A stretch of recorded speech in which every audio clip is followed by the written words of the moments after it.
Эгер айыл чарбасынын дүң продукциясын токтолсок, анын көлөмү 2024 жылы 396,8 миллиард сомду түзсө, 2025 жылдын жыйынтыгы боюнча 459,7 миллиард сомго жеткен.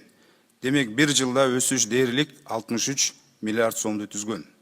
Халктын социалдык маанилүү негизги азык түлүктөргө болгон муктаждыгы төмөнкү түрлөрү боюнча толугу менен камсыздалган.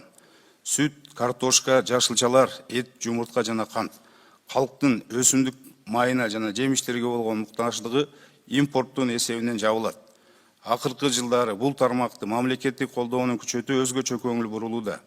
Жеңилдетилген кредиттөөнүн натыйжалуу системасы киргизилип, максаттуу долбоорлор ишке ашырылууда.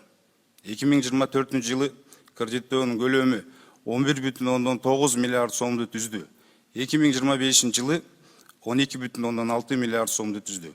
Айыл чарбасынын материалдык техникалык базасы да сапаттуу чыңдалып жатканын белгилей кетүү керек.